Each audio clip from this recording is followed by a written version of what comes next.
राहुल गांधी जी के बारे में ज़्यादा सीरियसली आप भी ना लो, क्योंकि वो तो ये बोल रहे हैं कि अमेरिका अमेरिका से पूछ के तेल खरीद रहा है। वो तो ये कह रहे हैं कि वो हाउसवाइफ बनने की ट्रेनिंग देंगे। अब ये उनकी बातें, तो आप उनसे मिलो तो उनसे समझना कि भाई अमेरिका अमेरिका को कैसे अप्रूवल देगा। 3rd नहीं 13 डिग्री का केस है।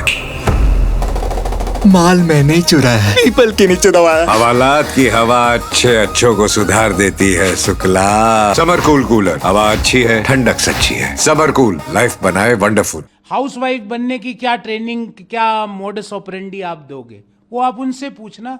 पुनः कहता हूं, पॉलिटिक्स ऑफ पैनिक की देश में अब कोई स्थान नहीं रहा है।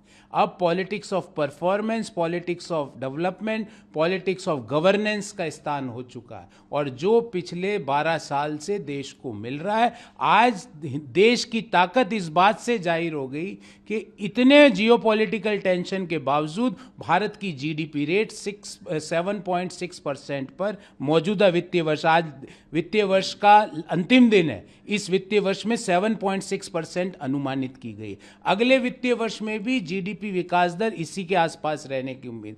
Foreign exchange reserve all time high पर है देश के पास। फिस्कल डेफिसिट के टारगेट्स हमने जो तय किए थे उसको अचीव कर लिया है। इन्फ्लेशन इकोनॉमी में अभी भी 4% से कम लेवल पर है। यही देश की नीति का कमाल है, यही मोदीनोमिक्स का कमाल है, और यही भारत के 140 करोड़ देशवासियों की मेहनत का कमाल है।